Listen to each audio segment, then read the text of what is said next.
लहान मुलापासून ते म्हाताऱ्या माणसापर्यंत प्रत्येकाच्या डोळ्यामध्ये अश्रू आले। अजितदादाचा अपघात झालाय आणि त्याच्यामध्ये अजितदादा आपल्यातून निघून गेले, याच्यावर कुणाचाही विश्वासच बसत नव्हता। परंतु नियतीच्या पुढे कुणाचं चालत नाही, काय कुणासाठी थांबत नाही। ज्या देवानं आपल्याला जन्माला घातलं त्या देवानं एवढं काम करणारा माणूस, अहो रात्र गोरगरिबांच्यासाठी कष्ट उपसणारा माणूस, पहाटे 4 पासून ते रात्री 11-12 वाजेपर्यंत वर्षातले 307 दिवस विश्रांती न घेता सतत काम करणारा हा माणूस, मागच्या 35 वर्षापासून अविरत मेहनत घेणारा हा माणूस, हा कामाचा माणूस आपल्यातून निघून गेला। त्याचं मनोमन प्रचंड दुःख आहे। परंतु ही समाजासाठी काम करणारी माणसं, त्या अजितदादाची शिकवण आहे। शेवटच्या श्वासापर्यंत या गोरगरीब जनतेच्या करता, आमच्या शेतकऱ्यांच्या करता, कष्टकऱ्यांच्या करता, दीनदलितांच्या करता माझ्यासारखं माझ्या कार्यकर्त्यांनी सुद्धा सतत अविरत काम करत राहिलं पाहिजे। आपण थांबलो तरी आपला महाराष्ट्र थांबला नाही पाहिजे, हा विकासाचा गाडा चालत राहिला पाहिजे। ही अजितदादाची शिकवण आणि भूमिका स्वीकारून अजितदादा जरी आपल्यात नसले तरी त्यांच्या शिकवणीचा आणि कामाचा वसा घेऊन आपल्याला पुढच्या काळामध्ये काम करायचे। आणि त्याच्यामुळं मिनी मंत्रालय म्हणून ओळख असलेल्या जिल्हा परिषदेमध्ये तुमच्या भागाचा प्रतिनिधी म्हणून कामाचा माणूस पाठवायचा का बिनकामाचा माणूस पाठवायचा याचा निर्णय करणारी आणि आपल्या भागाचं भविष्य ठरवणारी, नुसते आपल्या भागाचंच नव्हे या मोहोळ तालुक्याचं भविष्य ठरवणारी, या मोहोळ तालुक्याचं नव्हे तर या सोलापूर जिल्ह्याचं भविष्य ठरवणारी निवडणूक आहे। आणि आज त्याची ही प्रचार सभा आपण आज कुरुल गावामध्ये आयोजित केली। फक्त कुरुल गावाची सभा आहे, कुरुल जिल्हा परिषद गटाची नाही। एकाच गावामधून आज प्रचंड संख्येनं तुम्ही सगळेजण या ठिकाणी उपस्थित आहात। या सभेकडे बघितल्यानंतर या एका गावातूनच मला 80% जास्त लीड मिळणार आहे, असा विश्वास तुमच्याकडे बघितल्यानंतर मला वाटतो। आज अजितदादा माझ्या डोळ्यासमोर आहे, त्यांचा अस्तिकेला डोळ्यासमोर आहे। त्यांना साक्षीला ठेवून एक शब्द मी खोटं बोलणार नाही, एक शब्द खोटा आश्वासन देणार नाही। तुम्ही मला सगळेजण ओळखता। आज या सभेला अनेक मान्यवर आहेत, मी कुणाचीच नावं घेतलेली नाहीत। दादाच्या दुःखद निधनाच्या पार्श्वभूमीवर खरं तर सभेचे काही संकेत आम्ही पाळायचे ठरवले होते। निवडणुका असल्यामुळे प्रचार तर करावा लागणार आहे। विरोधक आपल्यावर वेगवेगळ्या पद्धतीने टीका करतोय। एका बाजूला बोललं गेलं तर त्यांचं खरं वाटू शकतं। त्यामुळे आपल्याला लोकांच्या समोर आपली भूमिका मांडावी लागणार आहे, कारण मतदार हा राजा आहे, मतदार हा देव आहे। हा मतदार राजा असतो, त्याला मताचा अधिकार आहे आणि त्याला, त्याच्या बुद्धीला, त्याच्या मनाला जो आपलं काम करेल, जो आपल्या भागाचा विकास करेल, जो माझ्या घरापुरता रस्ता करेल, जो माझ्याकरता पाण्याची सोय करेल, जो मला अंगणवाडी बांधून देईल, जे आमच्या शाळा दुरुस्त करेल, जो आमच्या शाळेमध्ये आरो प्लांट बसवून देईल, जो आमचा शेत रस्ता करेल, जो आमचा कॅनलच्या कडेचा रस्ता करेल, जो आमचा शिव रस्ता त्या ठिकाणी मोकळा करून देईल, जो आमच्या इतर गावाला जोडणारे रस्ते आम्हाला करून देईल, जो आमच्या समाजाकरता काम करेल, जो त्या ठिकाणी शौचालय बांधून देईल, जो त्या ठिकाणी पिण्याची सोय करून देईल, पाण्याची सोय करून देईल, त्याच्या मनाला वाटलं पाहिजे की हे 2 उमेदवार माझ्या समोर आहेत, ह्या 2 पैकी कुणाच्या मध्ये अशा पद्धतीचं काम करण्याची धमक आहे। कोण हे काम करू शकतो? कुणाचा फोन जिल्हाधिकाऱ्याला गेल्यानंतर जिल्हाधिकारी काम करतील? कुणाचा फोन पोलीस स्टेशनच्या पीआयला गेल्यानंतर ते काम करेल? कोण एसपी ला फोन करू शकतो? कोण जिल्हा परिषदच्या सीओ ला फोन करू शकतो? कोण व्हिडिओला फोन करू शकतो? कोण ग्रामसेवकाला बोलू शकतो? कोण तलाट्याकडनं सरकारकडनं माझं काम करू शकतो? एखाद्याला साप चावल्यानंतर त्याला ताबडतोब सिव्हिल हॉस्पिटलमध्ये कोण उपचार मिळवून देऊ शकतो? एखाद्याचा ऍक्सिडेंट झाल्यानंतर रात्री अपरात्री आपला फोन करून उचलू शकतो?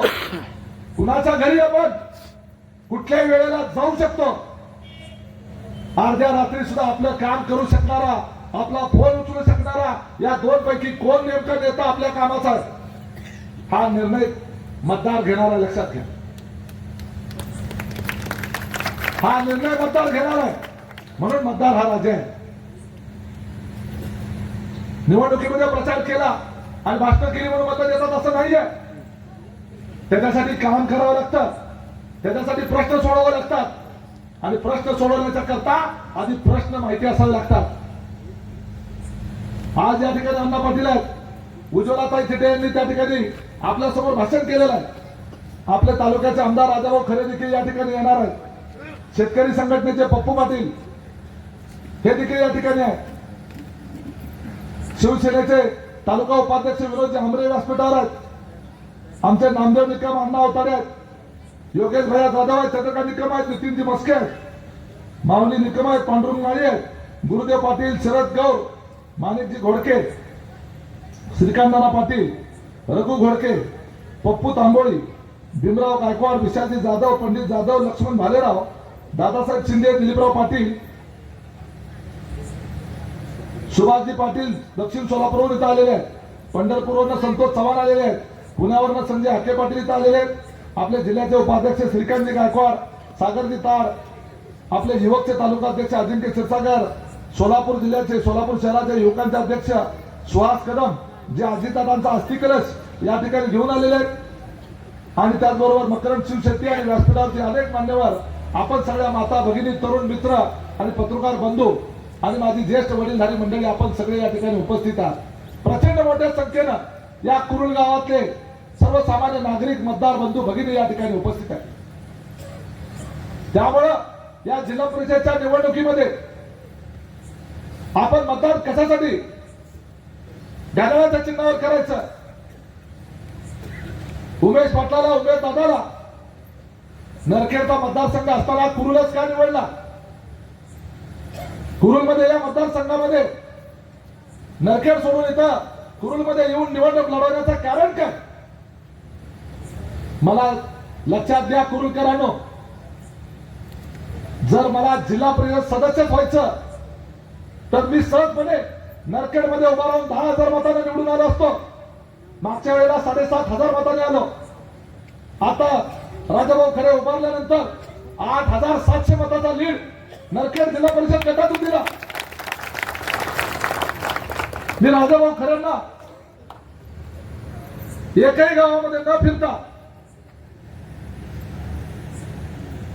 फक्त एकाच सभेला त्या ठिकाणी गेल्यानंतर नरखेड भागात एकच सभा घेतली,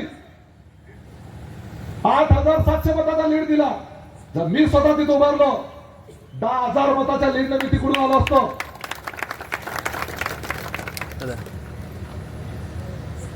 आज त्या ठिकाणी माझा भाऊ तिथं त्या ठिकाणी उभा आहे.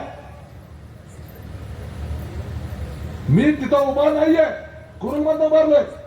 तरी सुद्धा राजन पाटलांना नरखेड गटातून एकही उमेदवार मिळाला नाही. उमेदवारच मिळाला नाही. त्याचा तरी शेवटच्या दिवशी वडून बांधून शिवसेनेचा, युवा सेनेचा एक उपतालुका प्रमुख, ते बी त्याच्याकडे पैसे आहेत म्हणून त्याला आणलं आणि बळजबरी उभा केलं. असं काम करावं लागतं. का धाडस होत नाही?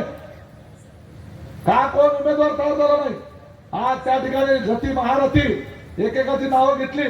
कोण मार्केट कमिटीचा सभापती असेल, उपसभापती असेल, कोण कारखान्याचा माजी चेअरमन असेल, कोण बाजार समितीचा डायरेक्टर असेल, अशी मोठमोठ्या पदावर काम केलेली कोण सोसायटीचे चेअरमन असतील, एकेका गावचे 4-4, 5-5 वेळेला सरपंच झालेले पुढारी आज त्यांच्या पार्टीत आहेत. काय एकाचं पण झालं नाही. आता त्या 5 वर्षामध्ये त्या नरखेड गटात निवडून दिल्यानंतर प्रत्येक गावामध्ये काम करून दाखवलेलं आहे. त्यामुळे त्यांना माहित आहे या गावामध्ये आणलेलं आहे. आज इकडच्या भागामध्ये रस्त्याची प्रचंड दुरावस्था आहे. आज मी सगळ्या कुरुलमध्ये काल फिरत होतो. कुरुल जिल्हा परिषद गट तिकडे घोडेश्वर असू द्या, आरबळे असू द्या, किंवा इकडे वाघोली असू द्या, तुमचं वटवटे असू द्या, किंवा आमचं सोहाळे असू द्या शेजारचं, एका गावाला जायला नीट धड रस्ता नाही. एखादा आज आमचे शेतकरी सगळे वाड्या रस्त्यावर राहतात. शेती करण्याच्या करता शेतात घर बांधलेत लोकांनी. ग्रामपंचायतीला ते टॅक्स भरतात. एखाद्या शेताला जायला नीट रस्ता नाही, शेत रस्ता नाही, पाण्याचा रस्ता नाही, कॅनलचा रस्ता नाही. मग मला सांगा, एवढा 4,000 कोटी रुपयाचा निधी आणला म्हणतात, मग गेला कुठं? गेले कुठं हे पैसे? आम्हाला धड नीट प्यायला पाणी नाही, आमच्या शाळेमध्ये आरोप प्लांट नाही, इथल्या वाड्या रस्त्यावर जायला नीट रस्ता नाही. तुमचा इथला बाजार तो स्मशान घाट वाटावा अशी त्याची अवस्था करून ठेवली. इतकी दुरावस्था झाली त्या बाजारतळाची. तुमच्या गावात तर सभापती लोक झाली. काय केलं गावामध्ये? काय विकास केला? एवढं मोठं 9,000 मताचं गाव. या मोहोळ तालुक्यातलं माझ्या माहितीप्रमाणे सगळ्यात मोठं गाव असेल, बरोबर आहे का? अरे अनगरपेक्षा तरी मोठं आहे ना? अनगरच्या डबल आहे. लयच मोठं बोला. दीडपट म्हण. नरखेडच्या डबल म्हण चालतंय. त्याला कळलं तर आता भेट नाहीत लोक. आता कोण बारक पोरग बी भेट नाही. पण जे खरं आहे ते खरं. 17ची बॉडी आहे. एक 6 का 7 वॉर्ड आहेत. 3-3 हजार मताचा वॉर्ड. किती? 2-2 हजार. 1500 मताचा वॉर्ड. आमच्याकडचं वॉर्ड मध्ये 700 मतं, 800 मतं. तुमचा 1500-1600चा एक वॉर्ड. मोहोळ तालुक्यातलं सगळ्यात मोठं गाव, नॅशनल हायवेवरचं गाव. अनगर आहे का नॅशनल हायवेला? अरे अनगर आहे खोपाडात, माढा तालुक्याच्या बॉर्डरवरचं गाव. अनगरवरनं उडी हल्ली की माढा तालुक्यात जात आहे. बरोबर आहे ना? मग त्यांच्या साखर कारखान्यात, त्यांचा साखर कारखाना आज त्यांनी खासगी केलेला. लोकांचा कारखाना हडप केला आणि तो खासगी केला.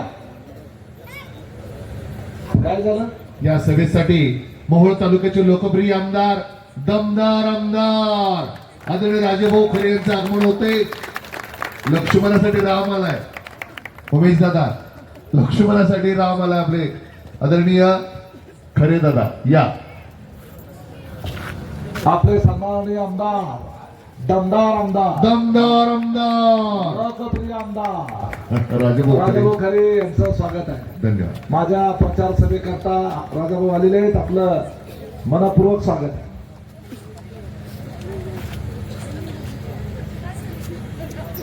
अजित दादांचा अस्थि कलश आहे. आमदार साहेब उभारूनच फक्त नमस्कार करा. अस्थि कलश आहे, उभारूनच करा, नंतर आपण दर्शन घेणार.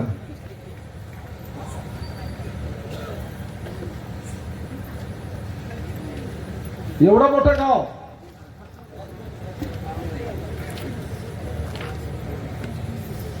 वाक्य देऊन टाकतो, फक्त बोलायचं नाही.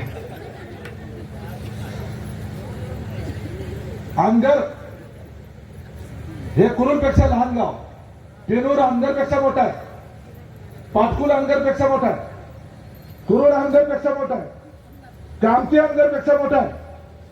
आमचं नरखेड तर बऱ्यापैकी तिथं आहे, जवळपास आहे. परंतु नगरपंचायत कुठं झाली? अनगरला. अप्पर तहसील कार्यालय कुठं? अनगरला. जिल्हा उपरुग्णालय कुठं? अनगरला. आम्हाला इथं वाड्या वस्त्यावर जायला रस्ते नाही आणि याच्या खाजगी कारखान्यामध्ये शेकडो कोटी रुपयाचे सरकारी पैशाने सिमेंट काँक्रीटचे 2-2 फूट रुंदीचे रस्ते केले. मला सांगा त्या यशवंत मानेला ह्याच्यासाठी आमदार केला? तुझा खाजगी कारखाना आहे, खाजगी कारखान्यामध्ये सरकारी पैशाने रस्ते करण्याचं काय कारण? एवढा मोठा कुरुलगाव आणि इथले पुढारी लाळ वाटत जाते त्यांच्या पैसे परत. आणि त्यामुळं मी जे मगाशी सांगितलं ह्या दक्षिण भागामध्ये जो विकासाचा अनुशेष मागच्या 30 वर्षापासून राहिलेला आहे तो विकासाचा अनुशेष दूर करण्याच्या करता जसं नरखेड भागाच्या लोकांनी मला निवडून दिल्यानंतर त्या भागाचं नंदनवन करून दाखवलं, त्याच्याही एक पाऊल पुढे जाऊन या कुरुल भागाचं नंदनवन केल्याशिवाय राहणार नाही हा शब्द तुम्हाला या ठिकाणी अजितदादाच्या साक्षीने तुम्हाला देतो. आज माझ्या नरखेड भागातल्या लोकांना आमच्या विरोधकांना विचारा, मला निवडून दिल्याचा एकाही माणसाला पश्चाताप होणार नाही. भविष्य काळामध्ये मला निवडून दिल्याचा पश्चाताप या कुरुल भागातल्या कुणालाही होणार नाही. उलट लोक म्हणतील आता पुढच्या वेळेला आमच्या भागात या निवडणूक लढवायला, असा सदस्य आमच्या भागात पाहिजे, असा काम करणारा कामाचा माणूस आमचा नेता पाहिजे, आमचा त्या ठिकाणी असा नेता आमचा असायला पाहिजे असं लोक म्हणणार. कारण मी पूर्ण वेळ काम करतो, प्रामाणिकपणे काम करतो, लोकांचे प्रश्न सोडवण्याच्या करता अहोरात्र जगतो. माझा फोन 24 तास चालू असतो. रात्रीच्या वेळेला खात्री करून बघा, 12 नंतर पहाटेच्या वेळेला फोन करून बघा. जर गावात झोपलेलं नसेल, रिंग ऐकायला आली 100% फोन उचलणार. काय कारण आहे? रात्रीच्या वेळेला लोक फोन स्विच ऑफ करून झोपतात. उमेश पाटील दिवसभर सायलेंट ठेवेल, मीटिंग आहे म्हणून सायलेंट ठेवेल, रात्री झोपताना फोन रिंगवर ठेवून झोपतो. त्याचं कारण आहे कुणाचा तरी ऍक्सिडेंट झालेला असू शकतो, कुणाला तरी साप चावलेला असू शकतो, अचानक डिलिव्हरीला त्या ठिकाणी अँब्युलन्स मिळत नाही त्याचा प्रश्न असू शकतो. रात्री बेरात्री अपरात्री मला मतदान करणाऱ्या लोकांनी मला फोन केला पाहिजे, त्याला मदत करण्याची माझी जबाबदारी आहे. माझ्या झोपेपेक्षा एखाद्याचा जीव महत्वाचा आहे आणि त्याच्याकरता माझी एकदा झोप मोड झाली, अर्धा तास जास्त झोपील परत. परंतु फोन उचलला नाही म्हणून एखादा साप चावून उपचार घेण्या वाचून मेला, एखादा ऍक्सिडेंट झालेल्या माणसाला ऐन वेळेला मदत पोहोचली नाही म्हणून मेला, एखाद्या डिलिव्हरी होत असलेल्या महिलेला अँब्युलन्स मिळाली नाही म्हणून त्या ठिकाणी तिचं लेकरू दगावलं. असला प्रकार, असलं पाप त्या ठिकाणी होता कामा नये याच्या करता म्हणून रात्रीचे फोन चालू ठेवतो. त्यामुळं मी कामाचा माणूस आहे. अजितदादा पण भाषणात म्हणायचे मी कामाचा माणूस आहे, तसं मी खात्रीशीर सांगतो मी अजितदादाचा कार्यकर्ता आहे, मी देखील कामाचा माणूस आहे. मी मनापासून काम करतो, लोकांचे प्रश्न सोडवण्याच्या करता मनापासून झटतो. या बाजूला फोन आल्यानंतर दुसऱ्या मिनिटाला दुसऱ्या अधिकाऱ्याला फोन लावतो. कितीतरी लोकांना विचारा, आज या ठिकाणी एक माझ्यासमोर बसलेले आहेत जाधव ना, डुने श्रीपती डुने इथं समोर बसलेले. 5 वर्षानंतर माझी काल भेट झाली त्यांची. भेट झाल्यानंतर सांगितलं 2021 साली ते माझ्याकडे आले. मी त्यावेळेला जिल्हा परिषद सदस्य होतो. कोर्टाचा एक आदेश झाला होता त्यांच्या जमिनीच्या संदर्भात आणि खाली तहसीलदार तलाठी त्याची अंमलबजावणी करत नव्हता. मी जिल्हाधिकाऱ्याकडे त्यांना घेऊन गेलो आणि जिल्हाधिकाऱ्याकडनं त्या ठिकाणी तहसीलदार आदेश दिला. 6 महिने झालं, वर्ष झालं यांच्या बाजूने निकाल लागला तरी सुद्धा त्याची अंमलबजावणी का होत नाही. जिल्हाधिकाऱ्याला सांगून तहसीलदारला त्या ठिकाणी दम दिला. अक्षरशः तहसीलदारने त्यांना बोलवून घेतलं. काल त्यांनी सांगितलं अर्ध्या तासात त्यांचा उतारा तयार करून दिला. अर्ध्या तासात. रात्रीच्या वेळेला 8 वाजता बोलवून घेतलं तहसीलदारने. तलाट्याला पण बोलवलं, सर्कलला पण बोलवलं.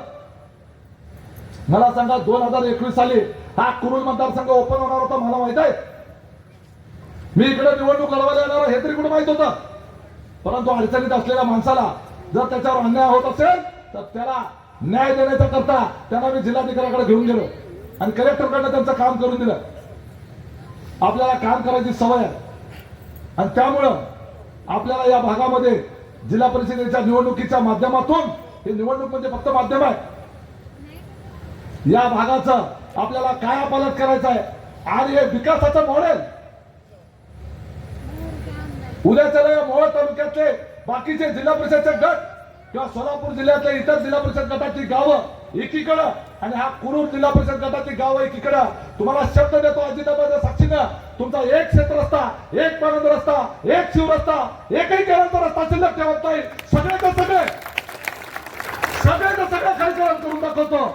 सगळ्याच्या सगळ्या रस्त्याचं मजबूतीकरण, कुरूरवरनं जाणारा कुठल्याही गावाला जाणारा रस्ता हा कडक डांबरी रोड झाला पाहिजे, अशा पद्धतीनं या भागामध्ये काम करून दाखवतो. या कुरूल गावाचं महत्व जसं नरखेडचं महत्व फक्त सोलापूर जिल्ह्यात नव्हे तर महाराष्ट्रामध्ये नरखेडला गाजवलं, तसं उद्या कुरूल गाव उभ्या महाराष्ट्रात गाजलेलं दिसेल. आज आमच्या नरखेडचा माणूस कुठल्याही कार्यालयामध्ये गेल्यानंतर त्या ठिकाणी फक्त नरखेडचा म्हणून सांगितल्यानंतर हा उमेददादाचा मतदारसंघातला आहे, एका मिनिटात त्याचं काम करतात लोक. धाडसच होत नाही अधिकाऱ्याचं, त्याचा उद्या कुरूल भागात भेटणार. ह्या कुरूल मतदारसंघातला आलाय सामान्य माणूस कार्यालयात जाऊ द्या, त्या अधिकाऱ्याचं तुमच्याबद्दल तुमच्यावर अन्याय करण्याचं धाडस होणार नाही. कारण त्याला माहित आहे की डायरेक्ट दादाला फोन लावून, आणि मला कुणी फोन लावू शकतो, मला मध्यस्थीची गरज लागत नाही, कुठल्याही नेत्याची पुढाऱ्याची गरज लागत नाही. कुणी स्टेजवर बसलेलं असलं आणि उद्या त्यांनी सांगितलं एखाद्याचं ह्याचं काम आपला विरोध काही करायचं नाही, उमेश दादाचा तसला स्वभाव नाही. जर त्याचं काम योग्य असेल, मला मत दिलेलं असो नसो, जर काम योग्य असेल तर करणार. मताचं राजकारण करत नाही, निवडणुकीपुरतं मताचं राजकारण. निवडणूक संपली की सगळा परिसर माझा, सगळा भाग माझा, कुणावर अन्याय होणार नाही, चुकीचं काम करणार नाही आणि चुकीचं करू पण देणार नाही. राजकारण असतं पण एका मर्यादेत करावं लागतं. जरूर कार्यकर्त्यांना ताकद दिली पाहिजे, त्यांना मदत केली पाहिजे, परंतु कार्यकर्ता जर एखाद्याच्यावर अन्याय करायला लागला तर त्याला त्या ठिकाणी त्याला आवडलं देखील पाहिजे, अशा भूमिकेचा मी आहे. त्यामुळं सामान्य माणसाच्या करता काम करत राहणार हा माझा स्वभाव आहे. माझ्यावर आरोप करतात, हा कारखानदार काय म्हणतो, हा उमेश पाटील माझा कारखाना 2 महिन्यात बंद करतो म्हणला. कधी म्हणलं? आहे का काय पुरावा? कुठं आहे पुरावा? कारखाना बंद करतो असं म्हणण्याचा पुरावा दाखवा. आज त्याच्या घाण पाण्यामुळं, ते घाण पाणी, विषारी पाणी आज शेतकऱ्याच्या शेतामध्ये होतो. ते कारखान्यामध्ये त्याची विल्हेवाट लावायची असते, परंतु शेतकऱ्याच्या शेतामध्ये ते घाण पाणी ओतलं जातं. ते पाणी तुमच्या आमच्या विहिरीमध्ये येतं आणि ते आमची लहान पोरं, आमच्या आया बहिणी ते पाणी पितात. ते विषारी पाणी पिल्यामुळं कॅन्सर सारखा रोग त्या ठिकाणी होतो, तरुणपणी अटॅक येतो. आता बघा 25 वर्ष 30 वर्षाच्या पोरांना अटॅक येतो. हे कशामुळे व्हायला लागलं? सगळ्या फुफसामध्ये त्या कारखान्याचा धूर जो येतो बाहेर, त्याच्यातून राख सगळी बाहेर येते आणि ती राख सगळ्या शेतकऱ्यांच्या त्या झाडावर, पानावर, फुलावर सगळीकडे ती राख. तिकडे जरा कमी असेल, परंतु तिकडे येनकी, आरबळी ही जवळची जी गाव आहे तिथं त्याचा प्रचंड त्रास आहे. त्याच्या विरोधामध्ये मी बोललो. हा जकरावा शुगर हा कारखान्याचा मालक आज निवडणुकीला उभा आहे. हा धडाधड दिवसा ढवळ्या हा शेतकऱ्याचा काटा मारतो. माझ्याकडे त्याचे पुरावे आहेत. शेतकऱ्यांच्या पावत्यात 2014 सालच्या, 2015 सालच्या ते 2026 सालापर्यंत माझ्याकडे काय काय शेतकऱ्यांच्या पावत्या आलेल्या आहेत. त्यातले काही लोक म्हणजे आमचं नाव जाहीर करू नका, ज्यांनी परवानगी दिली त्याचं मी त्या ठिकाणी फेसबुकवर टाकून दिलं. 13 तारखेला एक पावती आहे माझ्याकडे एका शेतकऱ्याची, त्याचा ऊस गेला 13 तारखेला. मोकळ्या ट्रॅक्टरचं वजन आलं 8 टन. तो ऊस त्याला कारखान्यात घातला. 2 दिवसाला पुन्हा दुसरी खेप गेली. 15 तारखेला ट्रॅक्टर तोच ऊस पण तेवढाच. ऊस काय कमी जास्त किती होणार आहे? 2-5 किलो कमी जास्त, बरोबर. ट्रॅक्टर तोच, आणि मोकळ्या ट्रॅक्टरचं वजन आलं 12 टन. 2 दिवसापूर्वी 8 टन, आणि 2 दिवसानंतर तोच ट्रॅक्टर 12 टन वजन झालं. त्यानं तक्रार केली. तो कारखान्यामध्ये चेअरमनला भांडायला गेला. चेअरमनला म्हणजे हे आता जे उमेदवार आहे ना, त्याला भांडायला गेला. मला माझा हा कालचा ट्रॅक्टर आहे, काल 8 टन होता, आता 12 टन कसं काय झाला? म्हणजे मोकळ्या ट्रॅक्टरचं वजन जेवढं जास्त तेवढं उसातनं वजा होणार ना.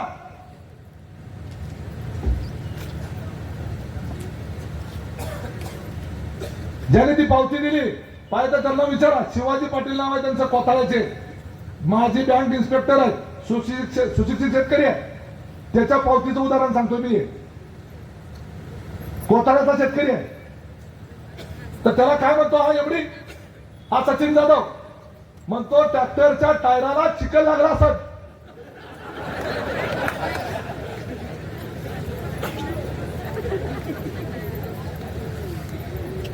आता 4 टनाचा चिखल ह्याच्या तोंडाला फासला पाहिजे का नाही? टायराला चिखल किती लागत असतो?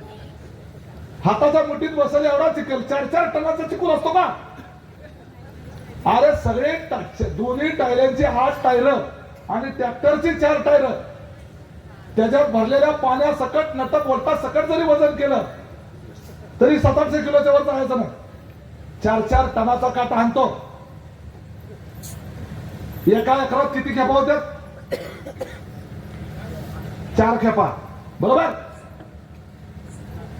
एका खेपाला 4 टन काटा, 4 खेपाचं किती झालं? 16 टन. हिशोब येतोय का? येतोय ना? 16 टन काटा, 16 टनाचे पैसे किती झालं? 16 गुणिले 3000 किती झालं? आला का सगळीकडे निघतात कच्चे? किती झालं? 48,000. पंचायत समितीचे उमेदवार हुशार आहेत, निघतात 48,000. म्हणजे एका एकरामध्ये 48,000 रुपयाचा सुना हा जकरायाचा मालक आणि आताचा उमेदवार राजन पाटील पार्टीचा उमेदवार 50,000 रुपयाचा चुना लावतोय. 5 एकर शेतकरी असं तर 2.5 लाखाचा चुना. आता तुम्ही म्हणाल आता मग ऊस घालायचा कुठं? दुसरा कारखाना मी काटा मारत नसेल कशावरनं? कुठं तरी ऊस घालावाच लागणार आहे. सगळे काटा मार कारखानदार. मग करायचं काय? मी नुसतं मग बोलत नाही, ह्याच्यावर उपाय करणार. या मोहोळ तालुक्यातल्या प्रत्येक साखर कारखान्याच्या आणि मोहोळ तालुक्याच्या जवळ असलेले पण दुसऱ्या तालुक्यात असले तरी त्या कारखान्याला जाणाऱ्या रस्त्यावर उमेश दादाचा जनता काटा सुरू करणार. जनता काटा तो शेतकऱ्यासाठी. कारखान्यामध्ये ट्रॅक्टर जाण्याच्या आधी उमेश दादाच्या जनता काट्यावर वजन होईल आणि त्या जनता काट्याची पावती तो पण सरकार मान्य असणार आहे.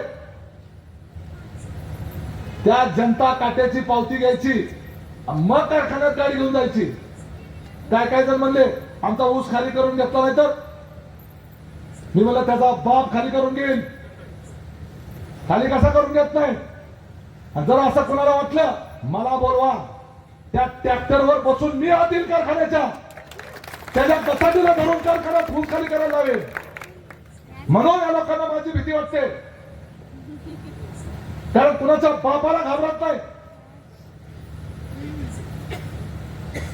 त्या आंबेडकर पाटलाला घाबरलं नाही. हा कुठला पुढचं नको बोलायला.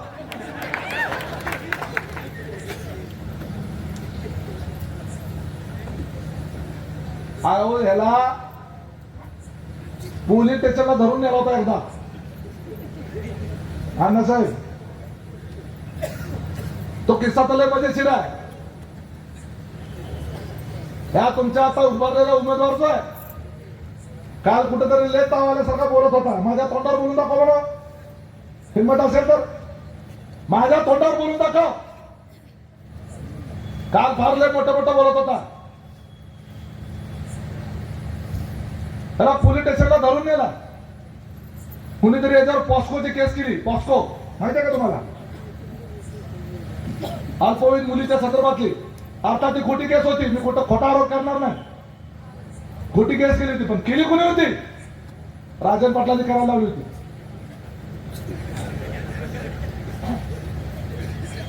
केस करणार कोण? राजन पाटील. मला फोन केला त्याला पोलीस स्टेशनला. अंकुश माने नावाचे त्यावेळेला एके होते कामठी पोलीस स्टेशनला. मी खोटं बोलत असेल, अंकुश मानेला आधी सांगितलं मी अजितदादाच्या समोर बोलतोय, त्यांच्या आस्तीच्या समोर बोलतोय, एक शब्द खोटं बोलणार नाही. त्याला पाकिटमार असतो का? पाकिटमार एसटी स्टँडवर पकडलेला पाकिटमार असतो का? मोबाईल चोर, पाकिटमार, साखळी चोर. त्याला कसं कोंबडा करून बसू द्या पोलीस स्टेशनला, तसं ह्याला कोंबडा करून बसवला होता पोलीस स्टेशनला. अंदाज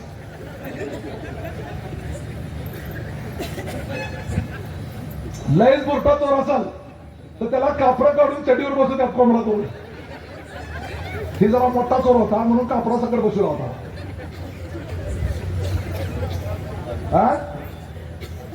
क्रांतीचं पोलीस स्टेशन. मी म्हणलं ना पीआयला विचारा, ती कुठेतरी असेलच की. तरुणच आहे ते. आता कुठेतरी ड्युटीवर असेलच ना अंकुश माने, सोलापूरला आहे. आम्हाला सहज विचारता येते. कुणी बी कोण लावून विचारा, तुमचं बी असं ओळखीचं.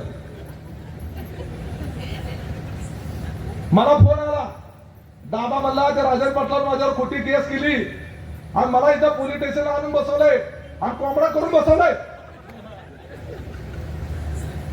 कोट्याधीश माणूस, कारखान्याचा मालक. ते पीआय मला फोन करायला लावतो रे, फोन खाली ठेव. मला आवाज यायला लागलाय. पीआय त्याला बसवताय, फोन कुणाला लावलाय त्याचा फोन गेला काढून मला हवालदाराला सांगितलं. मग ते हळूच म्हणते उमेदवाराला लावलाय. मग जरा पीआय नरमला, उमेदवाराचा आहे होय. मग मला दे इकडं. लक्षात घ्या, हा कारखान्याचा मालक आणि उमेदवार तुमचा सर्वसामान्य शेतकरी. एका मिनिटात पीआयने माझा फोन घेतला. उमेदवाराचा फोन आहे म्हणल्यानंतर त्यानं आदरयुक्त भीती असावी लागते अधिकाऱ्यांच्या मनात. ताबडतोब फोन घेतला. मी म्हटलं पीआय साहेब, एक कारखान्याचा मालक आहे होतो, हजारो शेतकऱ्यांना ऊस तिथं जातो, कोट्याधीश माणूस, आणि त्याला तुम्ही असा पाकिट मारासारखा पोलीस स्टेशनला का बसून ठेवला? ते म्हणले त्याच्यावर गंभीर गुन्ह्याचा तक्रार आहे, अल्पवयीन मुलीच्या संदर्भातली तक्रार आहे. मी म्हटलं त्या तक्रारीची शहानिशा केली पाहिजे. बोगस खोट्या तक्रारीमध्ये त्याला अडकवण्याचं षडयंत्र असू शकतं. पीआय म्हणले आम्ही त्याचा तपास करतोय, पण याला धरून आणला पाहिजे ना. मला लक्षात आलं की याला काही सोडणार नाहीत. त्याच्यावर त्यावेळेला आमदाराचा दबाव असणार. यशवंत माने आमदार, त्याचा फोन येत होता सारखा त्याला हात घाला म्हणून. मग मी अजितदादा आणि योगायोगानं मी त्या दिवशी अजितदादा बरोबर होतो.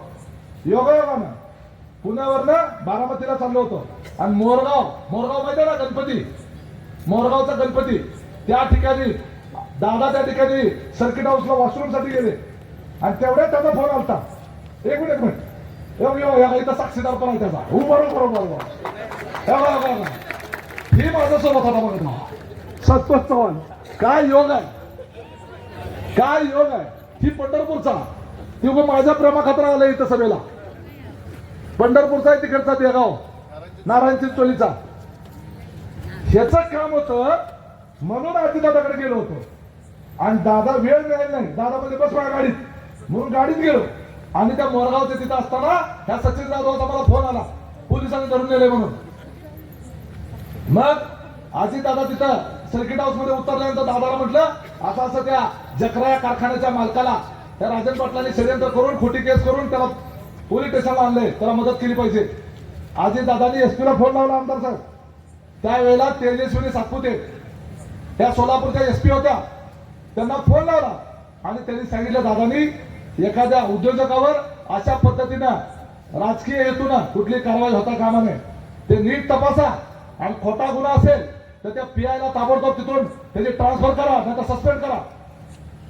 त्यामुळं पीआय गेला घाबरून, एसपीनं झापाळलं त्याला आणि ताबडतोब त्या सचिन जाधवला सोडून दिलं. आणि ते गुन्हा खोटाच होता. पूर्वीचे जुने गुन्हे जे केले होते दाखल ते सुद्धा जवळपास काढून टाकले. विचार करा, हा कारखान्याचा मालक, करोडपती, कोट्याधीश माणूस, त्याला त्याच्यावर होत असलेला गुन्हा पोलीस स्टेशनला त्याला धरून नेल्यावर त्याला वाचवणारा मी आहे, लक्षात ठेवा. मला सांगा, उद्या जर तुमच्यावर गुन्ह्यावर असा प्रसंग आला, त्याच्यावर प्रसंग आल्यावर त्याला मला मदत मागावी लागते, तर तुम्हाला काय सोडविणार त्यो? त्यामुळे हा कुठल्याही पद्धतीनं राजकीय काम किंवा पुढारी व्हायच्या योग्यतेच आहे का? त्याला कारखाना जो बंद पडत होता त्यावेळेला सुद्धा मी अजितदादाकडे वाचवला. अजितदादाने त्या पोल्युशन कंट्रोल बोर्डचे अविनाश ढाकणे म्हणून एक IAS ऑफिसर आहे, ह्याचा कारखाना सील होणार होता. त्यावेळेला मी अजितदादाकडनंच, त्यांनीच मला फोन केला. आणि हे जर खोटं असेल तर सचिन जाधवला माझं चॅलेंज आहे, इथं मॅडम चॅनलवर सगळ्यांनी जाऊन विचारा त्याला की उमेश पाटील जे बोलले ते खोटं आहे का खरं आहे? जखराच्या मूर्तीवर हात ठेवून सांग, कारखाना तुझा सील होणार होता, कोण करत होता सील?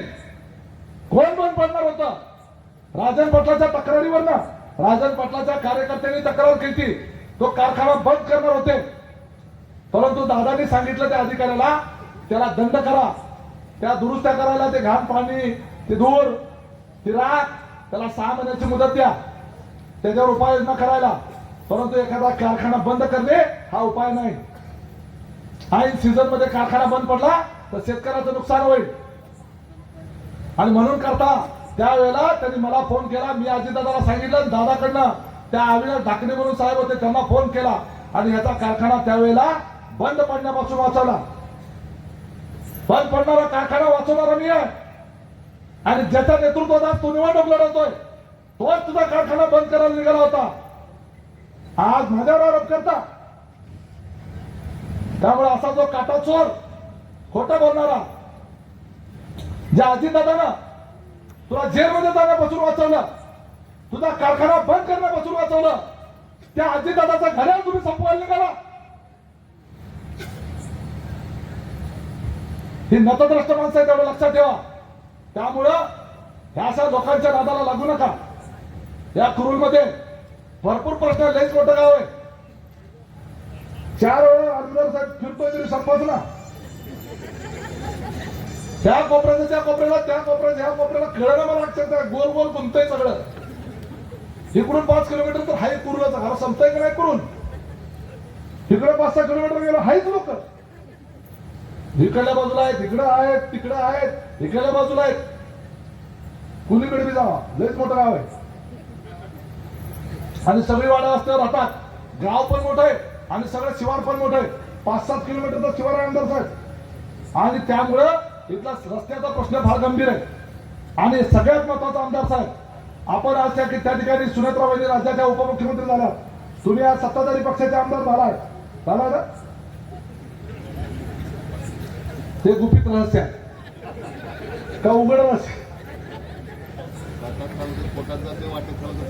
हा नाही, ते सत्ताधारी पक्षाचे आता अधिकृत लागणार आहे बोर्ड. आता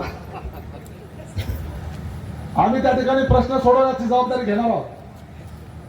या कुरूंसाठी आणि इथल्या जवळपास 10 ते 12 गावांच्या करता सौंदर्यकट उपसा सिंचन योजना, सौंदर्यकट उपसा सिंचन योजना 10 ते 12 गाव, 10 ते 12 गावामध्ये तुमचा पिण्याचा पाण्याचा प्रश्न आणि शेतीचा प्रश्न, ही सौंदर्यकट उपसा सिंचन योजना. जसं माझ्या नरखेड भागामध्ये सीना भोगावती जोड कालवा 35 वर्ष झालं नुसती चर्चा करत होते, परंतु या भाद्रानं ती योजना मंजूरच करून आणली. आज त्याचं सर्वेक्षण मंजूर झालं. किती मंत्री झाले, किती संत्री झाले, या राजन पाटलाने 100 वेळा घोषणा केली. त्या ठिकाणी ती योजना होत नाही म्हणत होते, होत कशी नाही, ती सुद्धा नदी जोड प्रकल्प आहे. त्या मानाने ही उपसा सिंचन योजना आमदार साहेब आपल्याला प्रतिष्ठापना लावून या सौंदर्यकट उपसा सिंचन योजना तुम्ही फक्त वर आणि खाली दोन्ही ठिकाणी फक्त घड्याळ दाबायचा घड्याळ एवढंच काम करा. लक्षात घ्या 10,000 मताने निवडून येणारा माणूस तुमच्या भरोश्यावर या भागात आलोय. मला निराश करायचं नाही. तालुक्यात, जिल्ह्यात, महाराष्ट्रामध्ये गाजली आहे निवडणूक. राज्याचा मुख्यमंत्री माझा पराभव करायला या ठिकाणी येणार होते. राज्याचे मुख्यमंत्री लावली ती नाही सभा. राज्याच्या मुख्यमंत्र्याला आणा नाही तर देशाच्या पंतप्रधानाला आणा. ती माणसं जरूर चांगली आहेत, परंतु तुम्ही जे उभारणारी लोक आहे, हा दरोडेखोर तिकडला अनगरचा आणि हा चोर, ही दरोडेखोरांची टोळी लोक कधी सत्तेत येऊ देणार नाही. तेव्हा आम्ही काम करणारी माणसं आहे. या भागामध्ये तुमच्या कुरुलच्या बस स्टँडवर ना छत्रपती शिवाजी महाराजांचा पूर्ण कृतीपुतळा पुढच्या 6 महिन्याच्या आत त्याला मंजुरी आणतो. 6 महिन्याच्या आत सरकारनं पैसे देऊ नाही तर न देऊ, उमेश पाटील स्वतःच्या पैशाचा पुतळा उभा करून दाखवेल. नुसती चर्चा करत बसायचं नाही. किती वर्ष झालं एवढं मोठं गाव आहे आणि या गावामध्ये आज शिवाजी महाराजांचा पुतळा नाही. आज या ठिकाणी माझ्याकडे तुमच्या गावातल्या कामाची एवढी भली मोठी यादी आहे. मी आमदार साहेबांना ती वाचून दाखवायला लागणार आहे. तुम्ही सगळी विकास कामाची असवा ना, बाकीची इकडे रस्ता करायचा, तिकडे रस्ता करायचा, अमुक ठिकाणी आरोप प्लान तुम्ही वाचून दाखवा. 10 वाजता सभा संपवावी लागणार आहे आमदारांना. त्या ठिकाणी अजून भाषण करायचंय. परंतु एक लक्षात घ्या, तुमचं भविष्य तुमच्या हातात आहे. तुमचं भविष्य तुमच्या हातात आहे. तुम्ही फक्त कुरुल भागाच्या लोकांनी हा तुमच्यामध्ये कदाचित जातीवाद पेरला जाईल. सामाजिक समतोल राहिला पाहिजे. तुमच्या गावाचा उमेदवार दिलेला आहे. पंचायत समिती करता एकमेव मोहोळ तालुक्यामध्ये सगळ्या पक्षांमधून माळी समाजाला या जिल्हा परिषद पंचायत समितीच्या निवडणुकीमध्ये संधी देणारा एकमेव पक्ष आहे तो राष्ट्रवादी. आज त्यांना संधी दिलेली आहे. गरीब माणूस आहे, वर खाली एकच. एक लक्षात घ्या, पंचायत समितीला सुद्धा तिथं घड्याळा बटन दाबलं तिथं सुद्धा उमेश पाटीलच उभा समजायचं. तेही उमेश पाटील आहे. एक मत माझ्यापेक्षा त्यांना आगाव द्या, परंतु क्रॉस वोटिंग करायचं नाही. एक मत माझ्यापेक्षा जास्त त्यांना पडलं पाहिजे पंचायत समितीच्या उमेदवाराला. आणि नुसतं तुमच्या मतावर थांबू नका. तुमचे जेवढे सगळे आसपासच्या या गटातली जेवढी गाव आहेत, प्रत्येक गावामध्ये आपल्या पाहुण्यारावळ्याला मित्रांना फोन करून सांगा, एकही मत इकडे तिकडे जाता कामा नये. ती सगळी मतं परगावची सुद्धा लोक बोलवून घ्या. आणि त्याकरता आपल्या सगळ्यांना सांगतो, अजून परत तुमच्याशी संवाद वेगवेगळ्या माझं इंटरव्ह्यू झालेले आहे, वेगवेगळ्या मुद्द्यावर मी बोललेलो आहे. ते सगळं तुमच्यापर्यंत पोहोचलंही असेल. ज्यांना पोहोचलं नसेल त्यांनी त्या ठिकाणी माझ्या त्या मुलाखती बघा. कारण वेळ राहिलेला अजून भरपूर बोलायचंय, परंतु वेळ त्या ठिकाणी कमी आहे. आमदार साहेबांना त्या ठिकाणी बोलायचंय. परंतु एक तुम्हाला शब्द देतो, अजितदादाचा अस्थिकलश इथं आहे. अजितदादा माझ्या समोर आहे. त्यांच्या साक्षीने सांगतो, या कुरुल भागाचा काळा पलट केल्याशिवाय राहणार नाही. या भागाला जो विकासापासून वंचित ठेवलेला आहे, विकास कसा असतो हे बघायला या सोलापूर जिल्ह्यातून नव्हे तर महाराष्ट्रातून माणसं या कुरुल मध्ये येतील असा शब्द आपल्याला देतो आणि थांबतो. जय हिंद, जय महाराष्ट्र. धन्यवाद दादा.